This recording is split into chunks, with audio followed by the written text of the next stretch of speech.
everyone. Welcome to the Epic Vision Zone. My name is Jane Applegath, a former award-winning stockbroker, television producer, yoga instructor, and serial entrepreneur, now founder of the Epic Vision Zone. Each show, we offer you an inspiring person or message to bring you closer to your big dream by showing you how to enter the portal to possibilities, prosperity, and potential so that you can live your epic life now. Thank you so much for joining us here today. Andy Andrews wrote, "Life itself is a privilege, but to live life to the fullest, well, that is a choice." Meet Felicia Searcy, aka the Impact Multiplier, a four-time award-winning transformational coach, international speaker, author, and minister. Felicia reveals the secrets to leapfrogging your struggles and living big while breaking the cycle of almost there in all areas of your life. Felicia's purpose is her passion to empower you to discover and express your extraordinary life, the one that rockets your impact personally and for others. As the Impact Multiplier, she has helped thousands create a path for living their dream life full out, which means fully connected, fully joyous, and fully prosperous. Her proven dream activation code helps multiply people's results to create a richer, more fulfilling life. For more than 20 years, she has worked with people from all walks of life who seek the spiritual component that accelerates success. A highly sought after international speaker, Felicia had shared the stage with powerhouse leaders like the international speaker Mary Morrissey, founder and CEO of eWomen Network Sandra Yancey, and international motivational speaker Les Brown. She has been featured on ABC, CBS, NBC, and Fox, and we are so honored to have her here today. Welcome, Felicia. Thank you for joining us. Yeah, my absolute pleasure to be here with you today, Jane. Well, I can't wait to get started on the information that we have just covered in the intro. And we're going to begin with what it was that drove you, your passion, and your purpose to do the work that you do today. Yeah, so I love the question. Like many people who are listening, my background, there was nothing in my background to suggest that I would be where I am today. That I grew up in a household where both my parents struggled with mental illness, there was addiction, there was a terrific amount of violence.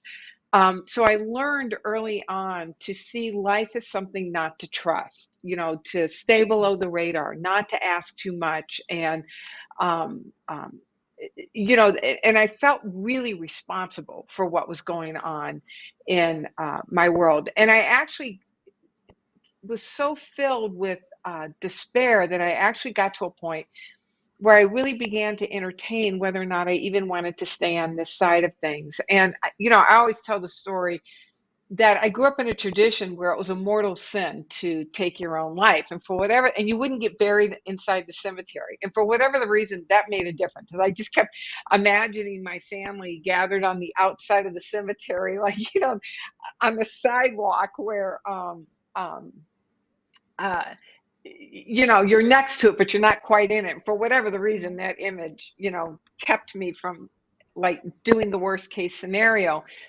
And there was a point, and I think that this is, really important for everybody, right? That there's a point where there's an opening, that there's was such a sense of desperation and such a sense of, oh my God, there has got to be something different.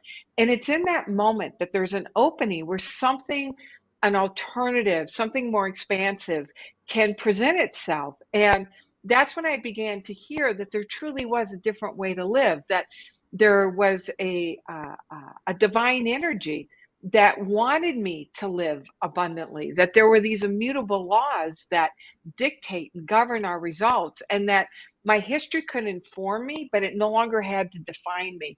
And when I started learning that, I grabbed hold of it for everything I was worth and studied and dug and applied. And you got to have a telescope to see, especially today where my life was then, And I saw that it wasn't because of being specially chosen or luck, but that there really was a system.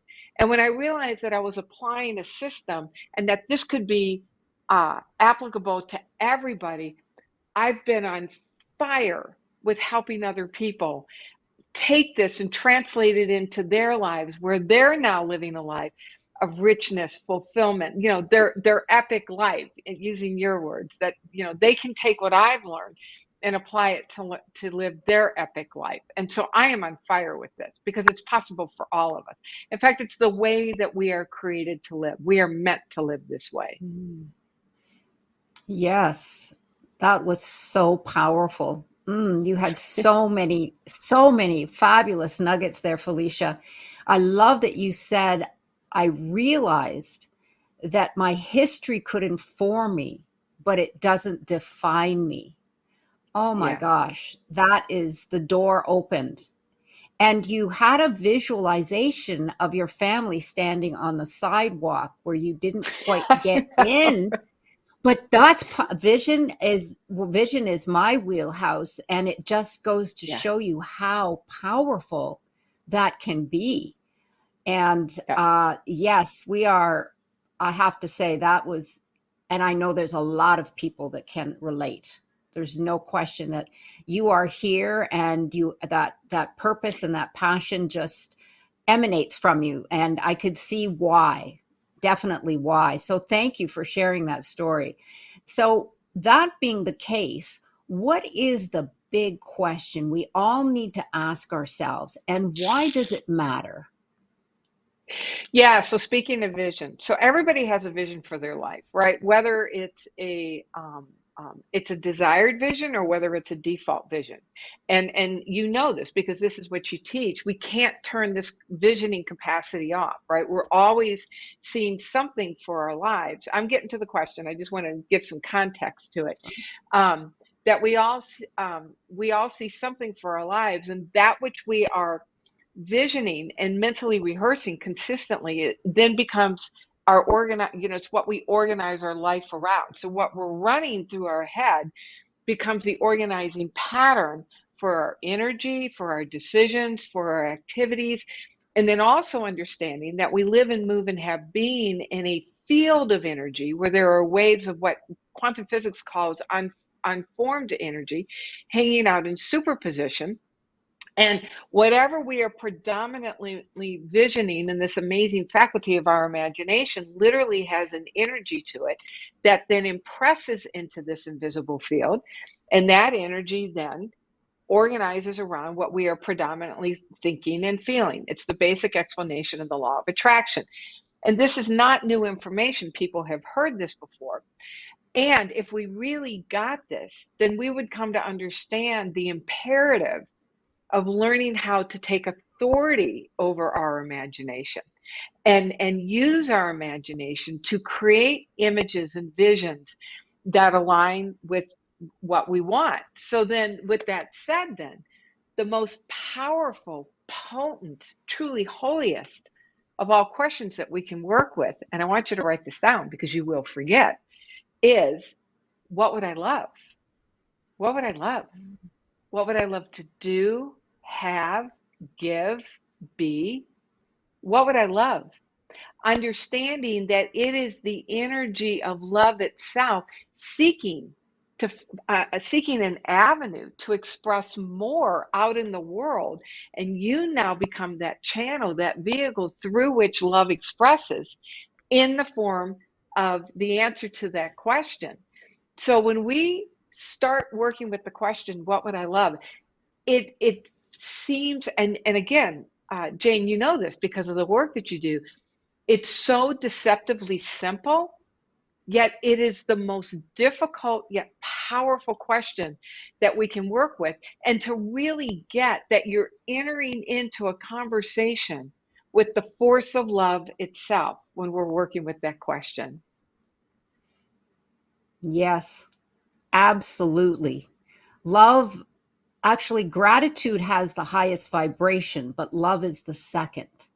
And Yeah. so when you tap into that, what you're doing is your frequency is connecting with those you're meant to connect with.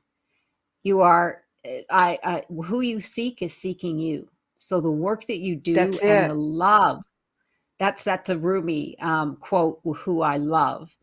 Um, yes, Yeah. absolutely. That was so powerful. What do I love? Oh my gosh. Yes, I will keep that and repurpose that over and over, because that is something that we don't, as humans, especially as we get older, it's unfortunate, but we don't feel worthy anymore, I think, Yeah. or compassionate enough to ask ourselves, what do we love? We sometimes get so caught up in the day to day and the responsibilities and the static, as I call it, that's out there, that it infiltrates our ability to ask ourselves these very important questions. And we say, well, I don't have time to know what I love. It doesn't matter what I love. I have these duties to do. I have these responsibilities. But oh my gosh, yes, we have to take that time and find out what it is that we love. Wow, thank you. That was so. Here we go then. What do you think it is that people really want? If we figure out what we love, then what is it Yeah. that we want? What I have come to discover, and maybe this is just the groups that I'm running it in, and the people that I've had such a remarkable privilege of working with. The fundamental desire that people have is that they want to make a difference. They want to know that they matter and they want to make a difference.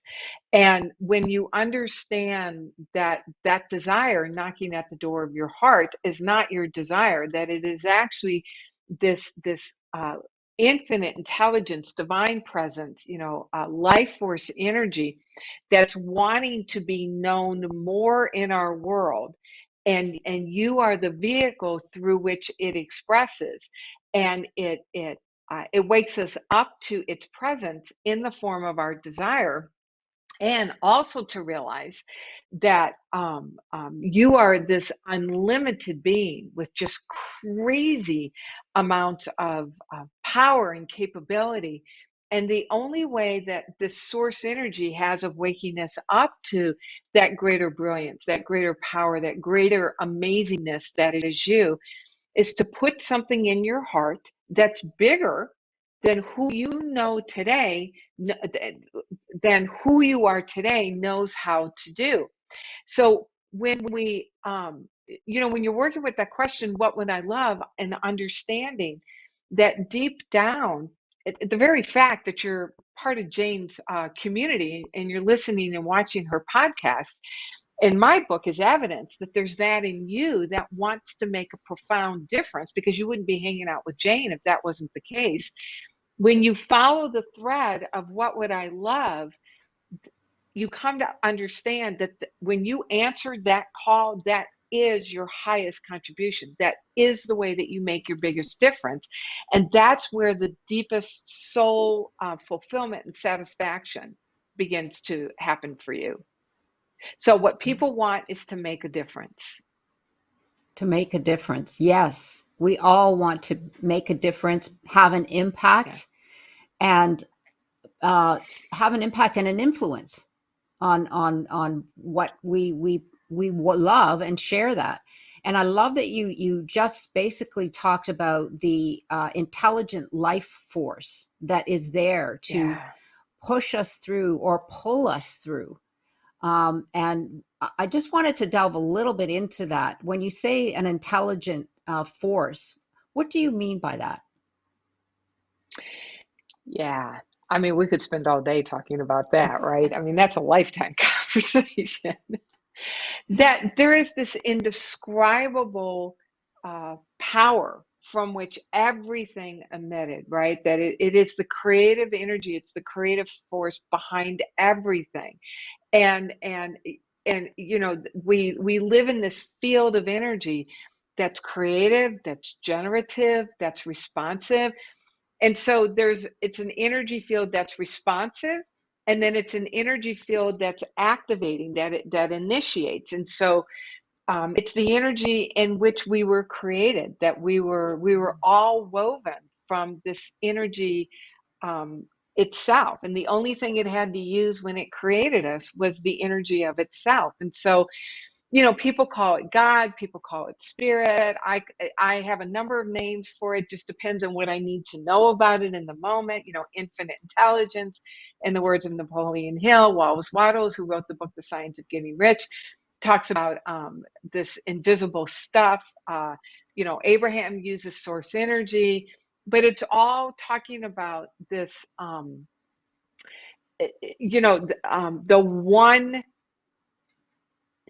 the one energy source from which all is created, that responds to us and initiates in us. And so we build our awareness that there truly is a power at work through us and all around us, and that we begin to understand that our desire, the answer to the question, what would you love, is really life force energy's invitation for us to come into a deeper sense of communion and companionship with this presence.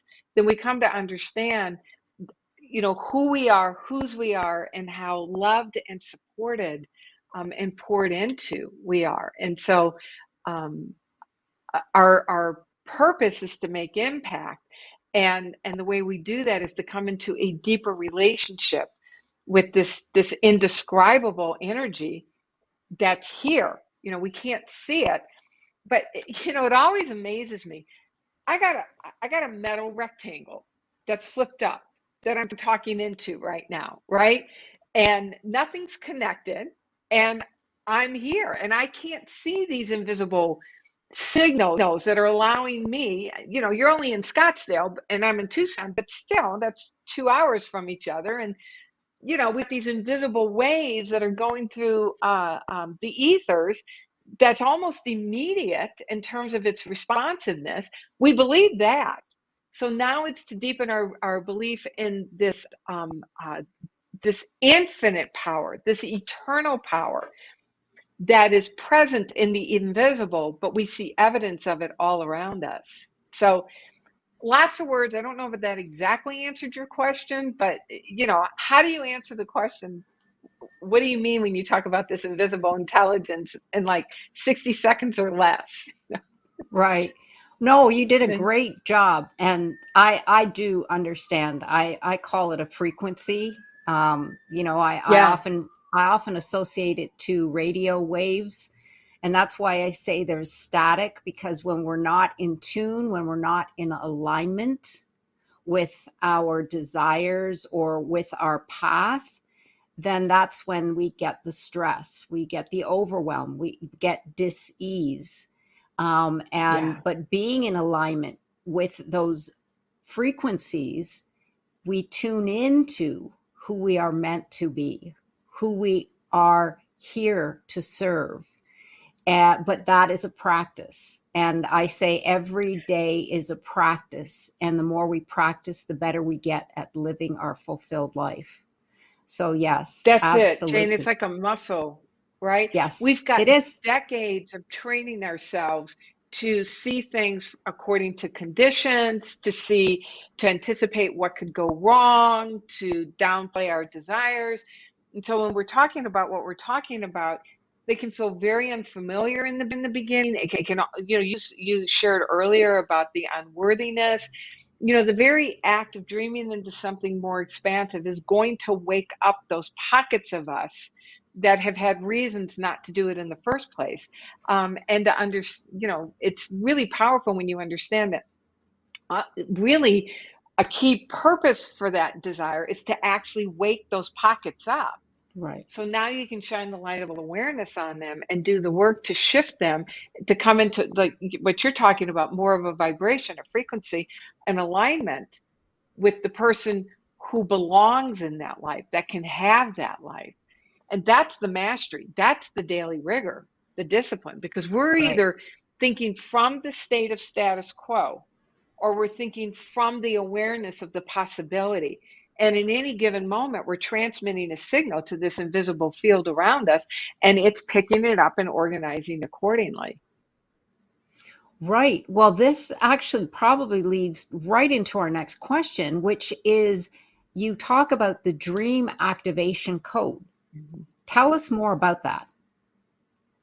Yeah, so as I shared when I was sharing my stories, that I discovered that there really is a spiritual success system. There's a system to success. And when we really start studying the laws, we come to understand that um, we have the ability to consciously and intentionally create. So as we're working with the system, we become more intentional about that. So first of all, it's to understand that there are these invisible laws that govern our results, and to dedicate your life to learning how to unlock the power of that.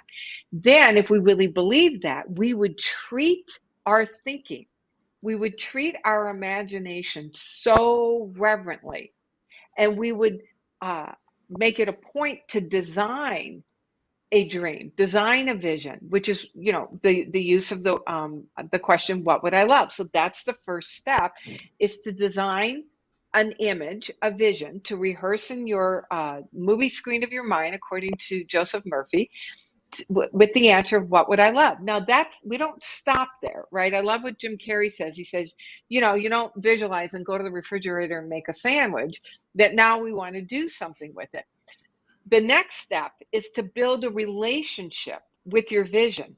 Right now, you are perfectly related to your current life. And by the way, if you're watching this and you're hanging out with Jane, you've got a really good life. And life wants more for you, through you, and from you. Who you are today, you don't belong who you are today in your dream life. In fact, if it's big enough, you don't know how to do your dream life.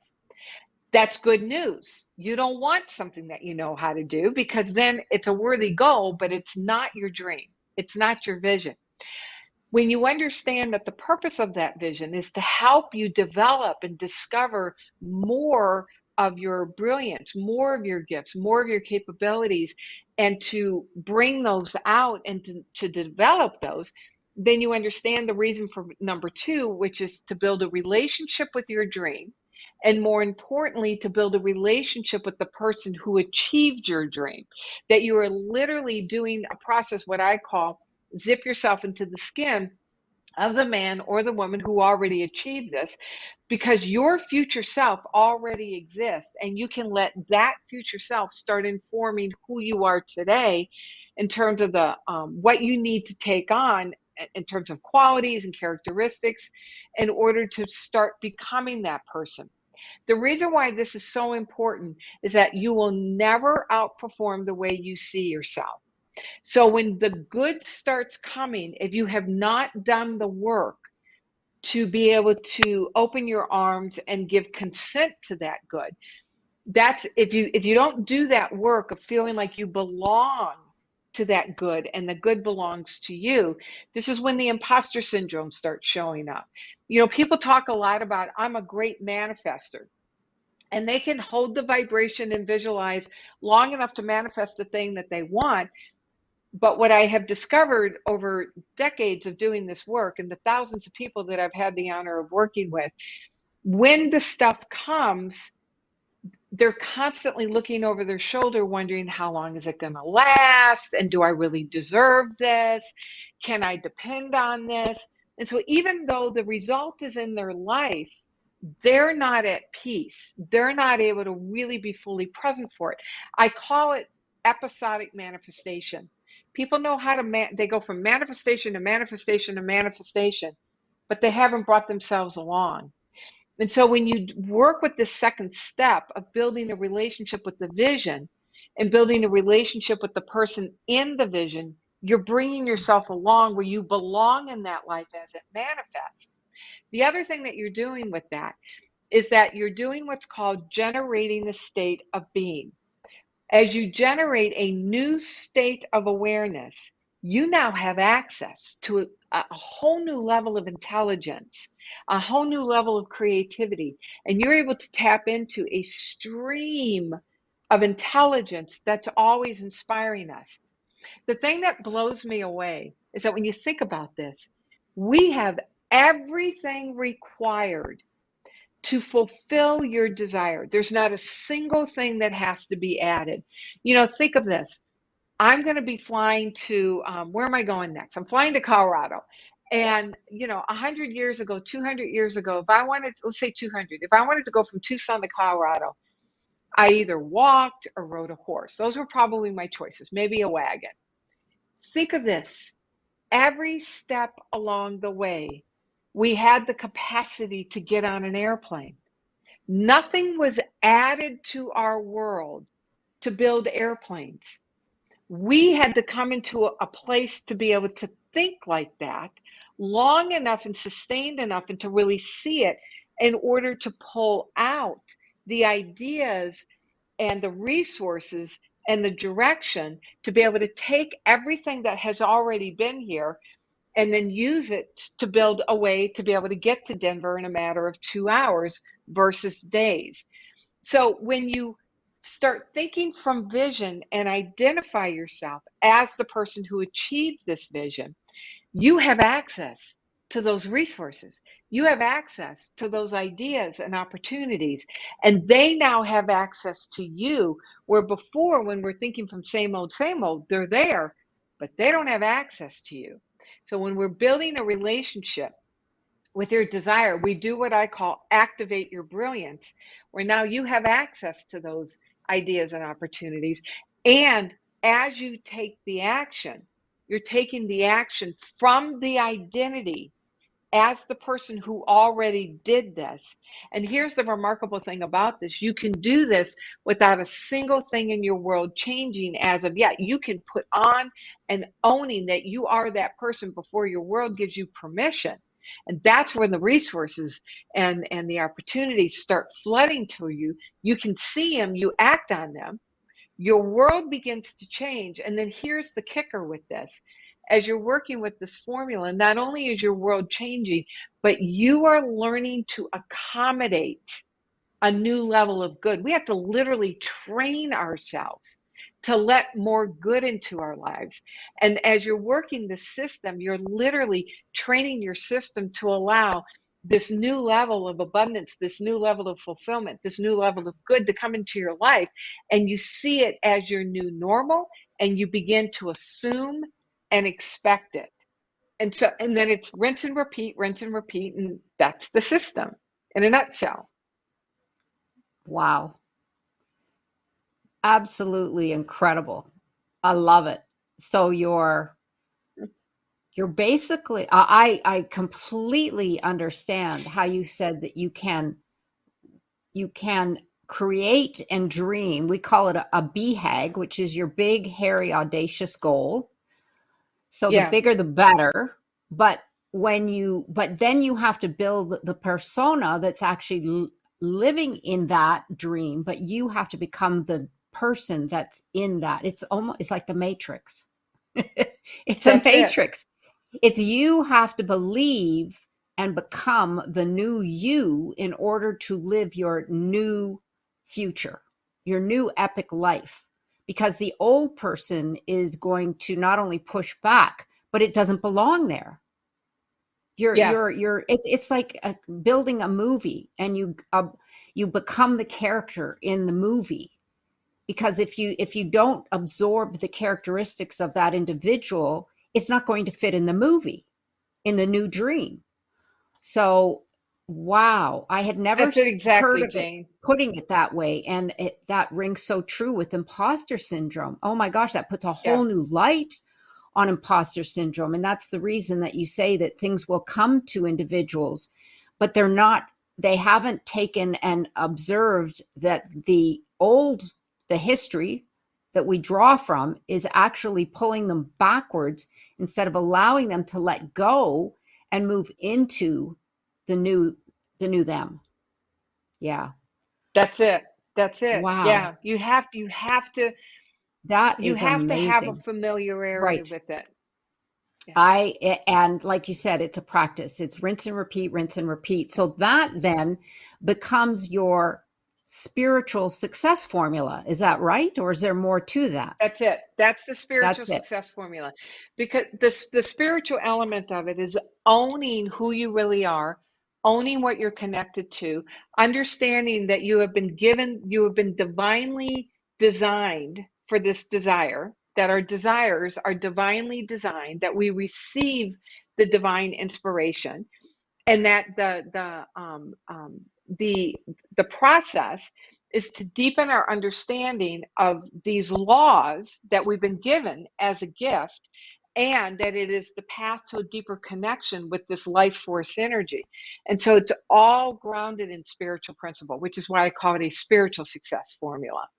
People can Right. do it without the spiritual element, but I find if you don't put the spiritual perspective into it, there's still a sense of it's up to you, you're making it happen, you're grinding it out, you're going to visualize and, pull yourself up by your bootstraps. It's still very much of a self-reliant kind of experience. People build a great deal of success based on self-reliance, and there's an easier way. There's a funner, Right. easier way to do it. Right. So then that would bring us to our next question, which is the power of dreams. And I think we've addressed this a little bit. It says, "What Yeah. is the purpose of having a dream, and is it selfish if it's just for you?" Now that is really interesting. Ah, yeah, I love that question. Because we always feel that the dream, like you said, is we're here to love what we're doing, but also we want to make a difference. So then how does that come Yeah. into play now? Yeah, and especially women, right? That the Mm, when I work with women, um, women, they have a big desire, and I'm not saying that exclusively women, but oftentimes they'll start doing the inventory in their head in terms of who's going to be impacted if they really go after this, and who are they to do this, and then it feels selfish. I'm going to flip this on your head. Flip this on its head. What if the selfish act is to not go for your dream? If we really understand, again, this is why it's based in spiritual principle. If you really understand who you are as this amazing being with truly unlimited potential and capability, and then understand that your desire is the way that this universal intelligence wants to wake you up, wants you to be aware of more of that brilliance that is you. And that the purpose of your desire is not necessarily to achieve what it is that you're setting out to achieve. Although that's great, right? I love my results. I've built a business that we're less than 10% cross the seven-figure mark, or less than 10% cross the six-figure mark, that my business has generated millions of dollars. We give tens of thousands of dollars away to charities. I'm in a relationship for 36 years. We live in a place that we absolutely love. I mean, I love my results. And the purpose of your dream is not necessarily for those results. It's for the growth you will experience as a result of saying yes to the dream mm, that wants you. So when we understand the mechanism, the anatomy of our dream, and understand that it is a divinely designed dream, it has been divinely given to us, that it is meant for us to discover more of the amazingness that is us, and to develop it and to bring it forward and to share, and that it is our beingness that actually makes the difference, then we understand that when we answer the call to our dream, it's our highest service. mm, Whether it's building out a business of transformation, like both you and I have done, or it's moving into your dream house, or it's buying your dream car, any of that will require you to grow, and it's the growth that makes the difference. So one of the things I like to say is that there is no private good. There's no private good. What's good for you, when it's a soul guided desire, is good for everybody. Now, not mm. everybody may agree with you, and that's okay. You're following your soul's guidance. To follow your soul's guidance, and the answer to the question, what would I love, is the highest form of impact, the highest form of difference making that you can make. So that's why it's not selfish. Right, right. That makes total sense. Absolutely. So, why do people get stuck then when it comes to building their impact, and how do they get unstuck? I'm feeling that a Yeah, lot of this is going to come together, but this is something that a lot of women get stuck. We get yeah. stuck. And so getting unstuck is a big topic. So how do we impact and make a difference when we feel like we're stuck? Yeah, it's a great question. So there's a couple different places where people get stuck. Number one, they don't believe the dream. Mhm. They see this dream. In fact, I just got off a call with somebody who I'm really grateful it has stepped in to work with me. But they don't believe the dream. Like I've got a client that I've worked with now for a number of years who's brilliant in terms of being a medical intuitive and really helping people address their physical issues through alternative modalities. And she's been tapped to bring it in a much bigger, broader, more expansive way. And when we first started working together, there were a couple of things that were going on for her. Number one, she didn't believe it. She didn't believe that she could really do this. Number two, she was afraid that it was going to mean that she was going to have to sacrifice the things that were important to her. And then number three, she was afraid of the pushback that she was going to get. What would other people think? And then number four, did she really deserve this? Was she worthy of this? And so there's all these thoughts that get triggered, right? And then and everybody has a little bit of different, there's a unique individual version for themselves around that. The overarching consensus stuck point, it's the one that everybody deals with, is that people believe more in what's going on in their world than they do in the power, the formative power of their imagination. So they'll have a dream, they'll have the vision, and then they look at their world and they start building a case based on what they see in their world, in the land of their conditions, as to why it's not possible for them to have it. And that's when people start chipping away at the big dream, that they'll reduce it down to a bite-sized manageable size. But when you reduce your dream down to a bite-sized, manageable size, what you're doing is that you're reducing your dream down to meet who you are rather than growing you to meet your dream. When you reduce your dream down to a manageable bite-sized size to meet you, it's like you turn the dimmer switch down inside of you. There's something inside of you that begins to feel defeated and depleted and disappointed, because deep down you know you're meant for more, but you're letting the part of you that looks at your world and says, oh my God, this is never going to happen, that believes in the information that the five senses gives you, or you believe more in the voice that says, this is going to take too much, I don't have what it takes, I'm already exhausting. When you believe more in those voices than you do in the power that you've been given and the power of our imagination, this is when the dimmer switch goes down and life just loses some of its zest and appeal, and people get stuck. That's when people get stuck. You want to go forward.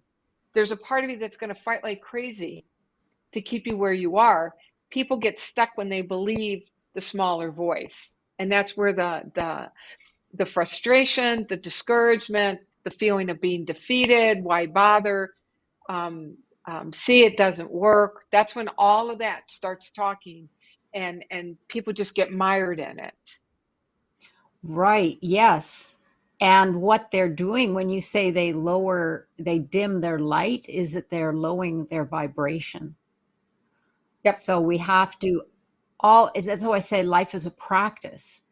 And one of the big things is the awareness that you're doing that. So once you become aware that you're doing it, right, then you can go Yeah. and say, okay, I know what I'm doing. And is that the choice I want to make? Which means, do I follow the one that's dimming my light, or do I step into the new person that you say I'm zipping into? Because it's a choice, right? Everything is a It choice. We is. can be a victim of our circumstances, or we can choose to turn around and be a victor as opposed to going backwards. Yeah.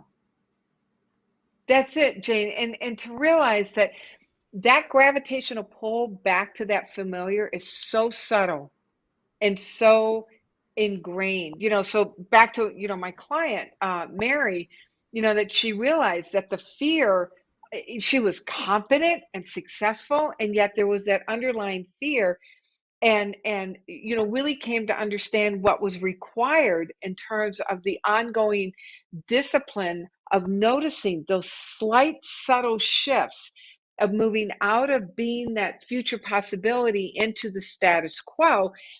Because when we talk about, a lower vibration, your body is so accustomed to how you've been showing up. Your physiology is so trained to live at this vibrational level, to live at this level of awareness and how you're showing up. This is why I was talking about earlier, that we literally have to train ourselves to accommodate higher vibrations, accommodate feeling better and having better results in your life. And so when Mary really let herself be with that question, what would I love? And with my help, notice the places she was dialing it down and kept, watering it down and kept leaning in and leaning in. It's been breathtaking what's been happening for her. She doubled, and then she doubled again, and then, doubled, and just keeps growing while working half the time, like 20, 30 hours a week. She joined the Silver Sneakers basketball dance team Oh, for the professional basketball team in her community. Now she had time and energy for that.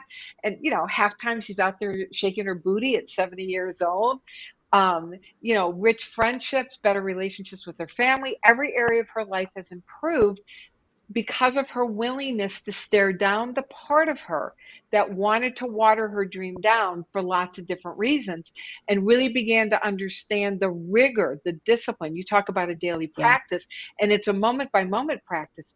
Who am I being? What am I showing up? What am I expecting from life? What am I assuming? And is it matching what I'm saying I really want? And that you train yourself for that now to become your new identity and your new normal, so the energy can organize consistently around it. Right. And guess what? We do that, and then there's a new one right behind it, because life is never done with us. But you come to learn to trust the process. Right. Absolutely.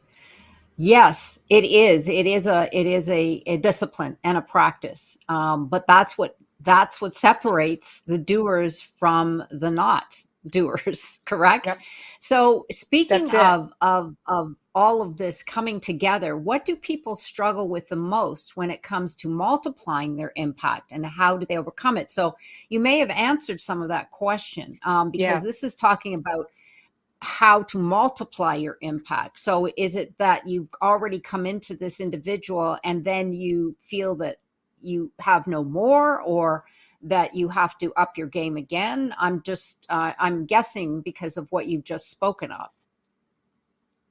Yeah, so it's very similar to what keeps people gets and keeps people stuck, right? Is that people have this information.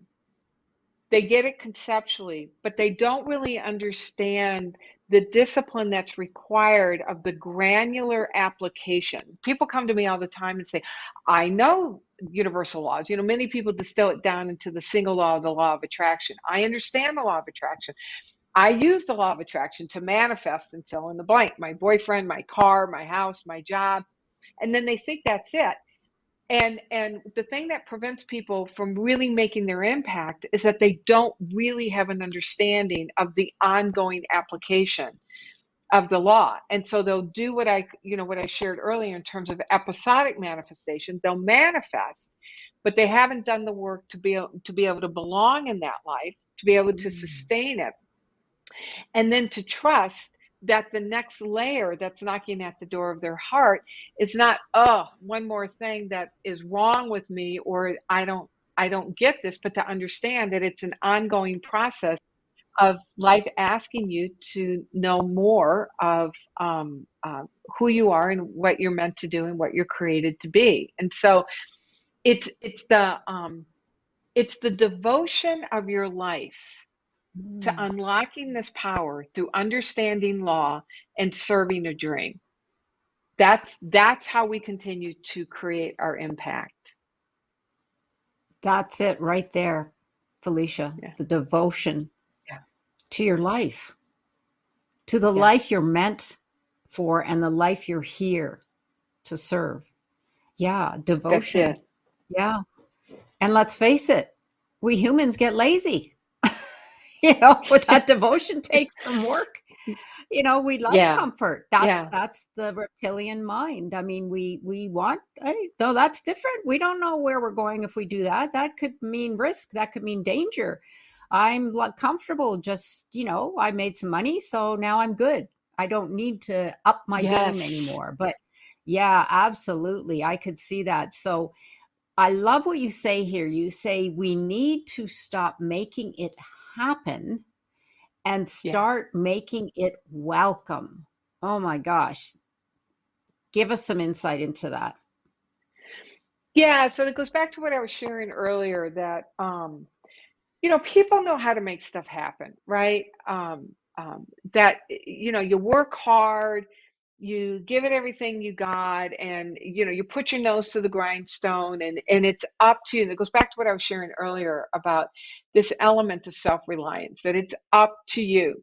When we really understand the power of the laws and the power behind the laws, and understand that our work is to come into vibrational harmony with what we desire, we can have anything that we're in harmony with, and that we're taking. I'm not saying don't take action, because absolutely you want to take action, but you're not taking action from the state of, oh my God, I got to do this in order to make it happen. You're taking action from a place of sheer joy. You're taking action from a place of, this is what I get to do.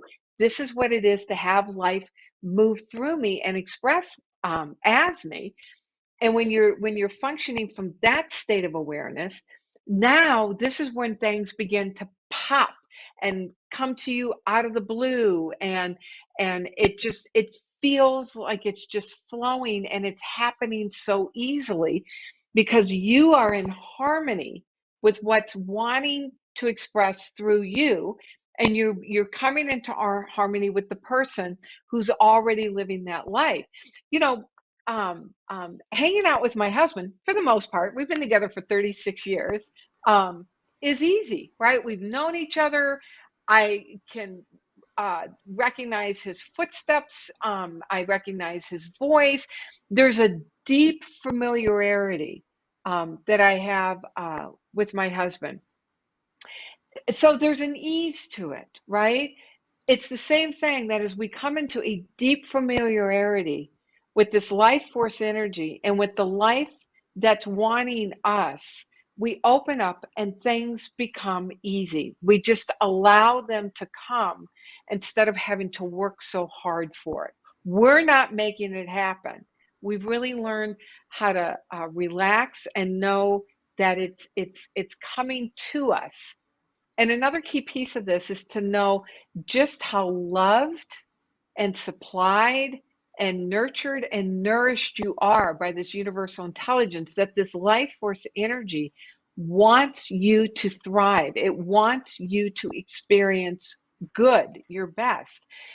And the more we're able to deepen our awareness of that, the more we're able to open up and know that there truly is a power at work in our lives in our favor. And we don't have to push and make it happen. We truly can open up and make it welcome. Yes, absolutely. The pushing is what actually blocks it because you're in a different state Yep. of mind. So, being in a different state of mind means you're in a different vibration. But when you're welcoming it, you're opening up to what is there, and you're allowing it to happen as opposed to pushing it. And sure, it will happen for you if you keep pushing, but that is exhausting, and it takes a It's lot more exhausting. energy. Yeah. Yes, exhausting. And flow is, that's something that we all hope to achieve, because that's what creates a better state of being, but also a much more stable lifestyle. And also it's much better for our stress levels, et cetera, et cetera. So let's say now that you're in this incredible, you're moving it through your journey, and you've got some incredible openings and things are happening for you. How do we overcome those who feel that we are on the wrong path? They're the naysayers. When people Mm, around you are discouraging you and from realizing your dream, how does one, other than avoiding them, how do we get around that? yeah.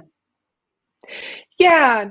So, let them off the hook. And what I mean by that is most of the people around us that may be naysayers, they're the ones that are going to be the most directly impacted by any of us going after something that's bigger than what we've known for ourselves before, right? And the very nature of dreams is one of risk. Dreams are risky. Mm-hmm. And our loved ones want us to be safe. They don't want us to be disappointed. They don't want us to be hurt. And quite frankly, they're going through their mind thinking, how is this going to impact me? So it's one of the reasons why I stay in communities of like-minded people who are not going to be hugely impacted, whether it works for me or not. And I don't demand my husband necessarily is 100% supportive, which he is. And there's times, especially in the beginning when I started this journey of building my business, I left what I was doing before and started building this, that he was a little scary and wobbly. And I had to give him the room and the grace to struggle with his own journey, realizing that my actions are going to make him uncomfortable. So I had to love him enough to be uncomfortable with the choices that I was making, knowing that my choices were best for me and ultimately they were best for him, and go to people who could support me in a way that I needed it, so then I could receive the support that my husband was giving me in the way that he could at that time. So let them off the Right. hook. Don't ask them for something that they're just not able to give you in the moment, and think that they're not providing you with what you need. And then in that case, you can start looking for ways that they are there to support you. Like, when I first started this business, I was living in the Southeast, not on the East Coast, but I was living in Tennessee, and I would drive to speak to places. And even though, Michael might have been a little shaky about what I was doing, he'd still take my car down and make sure that there was air in the tires and my oil was changed, and I had a full tank. That was his way of supporting me. Even though his words may not necessarily support me in the moment, his action said, all right, this may scare me, but I'm going to support you in what you're doing by making sure that your car is in good running condition for you to get out on the road.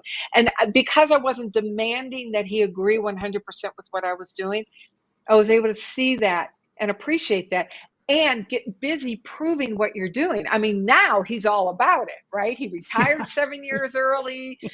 We're living in a place that we love. He's like, yeah, what do you need me to do? I'm doing an event next week. How can I help?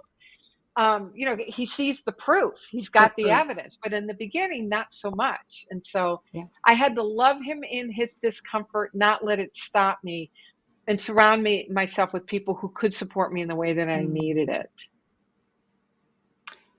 Beautiful. Love them in their discomfort. That's Yeah. absolutely the key. I know when you've got a lot going on, that's, it's another ask, but it's coming from your higher self. So it's, Yeah. yes, okay, I will love you in your discomfort. So that Yeah. is Let them perfect. squirm. Yeah. Perfect. Absolutely. Right. So that was beautiful, Felicia. Thank you for that information because I know a lot of individuals who are stepping out, and it is scary. And there are a lot of people, like you said, they're just in their way looking out for your betters, your well-being. You know, they in their way they're loving you, but you just have to understand that you know that will just love them back in their discomfort. So perfect, Yeah. absolutely. So how do people discover what their purpose is in life and the impact that they are supposed to make? Go back to the simplest but most profound question. What would I love? When you Oh, really end it, because people are yeah. like, oh my God, what's my purpose? What's my purpose? You know, what if it could be simple? And it is simple in my book. If you really just let yourself hear, so what is it that I would really love? And allow that to begin to take form and emerge, that is your highest purpose. Living a life that you love is your highest purpose. So, not a lot of Right. words around that. Just keep asking the question, what would I love? Knowing that is your highest I love purpose.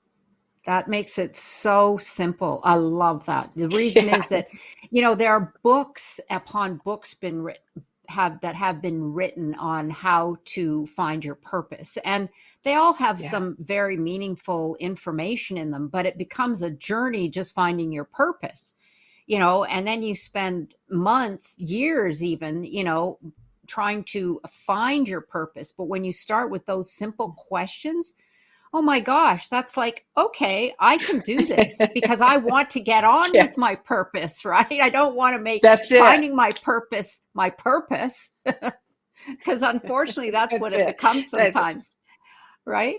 Yeah.